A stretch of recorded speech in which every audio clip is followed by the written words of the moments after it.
त्यांच्या कार्यालयाच्या सर्व गाड्या ठिकाणी आलेल्या आणि नगारा सुद्धा या ठिकाणी येत आहे.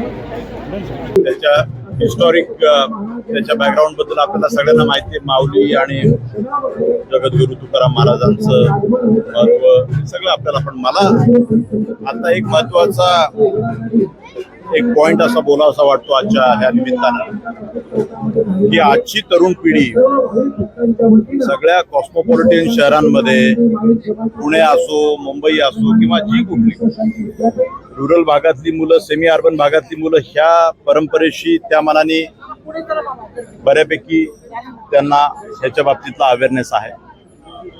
मला मनापासून एक शिक्षण संस्था चालवत असताना अशी माझी भावना येते की असं काय मॉडेल महाराष्ट्र सरकारने बनवायला पाहिजे की जेणेकरून वारकरी संप्रदायाची ही परंपरा आपण हायर एज्युकेशनमध्ये, स्कूल एज्युकेशनमध्ये माऊलींच्या विषयी, आपण तुकाराम महाराजांच्या विषयी हे सगळं आपण काही प्रमाणामध्ये नक्की त्याचा समावेश आहे. पण ह्या बाबतीमध्ये आपल्याला खरोखर विचार करायला पाहिजे. मला वाटतं सगळ्या शिक्षण तज्ज्ञांना मी सर्व वारकरी बंधूंना त्यानिमित्त आज शुभेच्छा देतो. त्यांचं स्वागत, अभिनंदन. विज्ञान आणि अध्यात्माच्या समन्वयातून विश्वशांती, विज्ञान आणि वारकरी संप्रदायाच्या समन्वयातून विश्वशांती असा इथं मला संदेश द्यावाचा वाटतो. की सालाबादाप्रमाणे यावर्षीही माऊली महाराजांची कैवल्यराज संत ज्ञानेश्वर माऊली महाराज आणि जगद्गुरू आपले तुकाराम महाराज यांच्या पालख्यांचं आगमन झालेलं आहे. अतिशय आनंदाची बाब आहे. कारण वारी म्हणजे सगळ्या लोकांची जी श्रद्धा आहे, यांची जी फिलॉसॉफी, तत्वज्ञान आहे, ज्ञानेश्वर महाराजांचं वैष्णव फिलॉसॉफी आहे, याच्यावर असलेला जो विश्वास आहे त्या विश्वासाचं हे रूप आहे. त्या श्रद्धेचं हे फिजिकल रूप आहे, भौतिक रूप आहे. आणि या वारीमध्ये सगळे खेडूत, सगळे जे आपले हे आहेत, आपले नागरिक आहेत, ते अगदी तल्लीन होऊन या वारीत भाग घेतात. एकमेकांमधला भेदभाव विसरून जातात. की गरीब श्रीमंत, स्त्री पुरुष आणि राजकारणी अधिकारी असं काही भेद न राहता सगळे हा सोहळा आनंदाने साजरा करतात, भाग घेतात आणि एक वेगळा संदेश देतात की त्यांच्या मनाचंही शुद्धीकरण होतं, आपल्या खेड्यातल्या शेतकऱ्यांच्या मनाचंही शुद्धीकरण होतं आणि ते परत एकदा एक वर्षाच्या नवीन कार्याला नव्या जोमाने सुरुवात करतात. ही अतिशय आनंदाची बाब आहे. नमस्कार, मी स्वाती कराड, ट्रस्टी आहे MITची.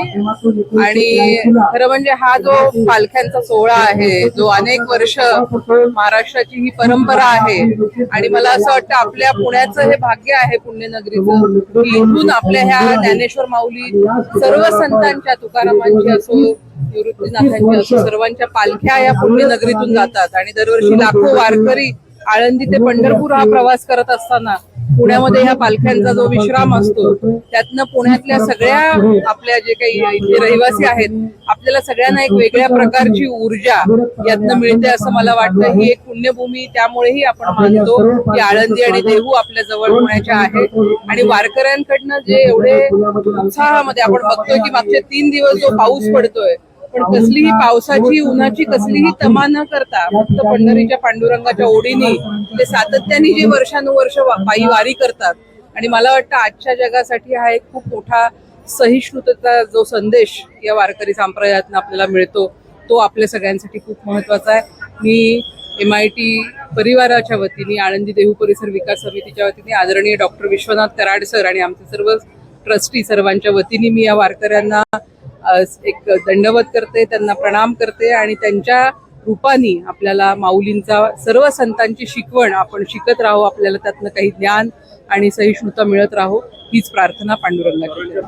नमस्कार, मी सौभाग्यवती उषा विश्वनाथ कराड, विश्वशांती दिंडीचे अध्यक्ष.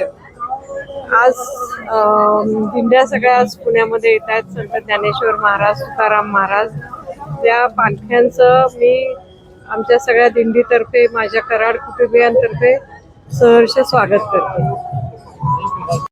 आनंदाचे डोळे आनंद तरंग असा अनुभव असतो.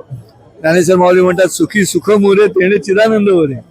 त्यामुळे परत जाताना दर्शनाचा विनियोग केल्यामुळे त्याची वाढ होत जाते, पुण्याची वाढ होत जाते. आणि श्रवणम कीर्तनम विष्णू, त्यातलं पहिलं श्रवण आता भजन ऐकतात आपण, आणि कीर्तन विष्णू स्मरणम पादसेवनम, ते माऊलींच्या पादुकांचं दर्शन हा त्यातला नववीचा भक्तीला चौथा मुद्दा इथे अलका चौकामध्ये मिळतो. त्याचा दुसरा आनंद आणि सगळं श्रेय विश्वधर्मी प्राध्यापक डॉक्टर विश्वनाथ कराड यांना जातं, कारण त्यांनी इतक्या वर्षांपूर्वी असं सुरू केलं. आणि वहिवाट झाल्यावर हा जो कोपरा आहे ह्या रस्त्याचा अलका चौकातला, तो MIT साठी राखून ठेवलेला असतो, त्यामुळे आनंद वेगळा असतो. म्हणजे सहजी ब्रह्मरसाचे पारणे केले अर्जुनाला की नारायणे, तेच अवसरी पाहुणे पातलो आम्ही, तसे आम्ही येतो आणि तो ब्रह्मरसाचा आनंद घेत राहतो. रामकृष्ण.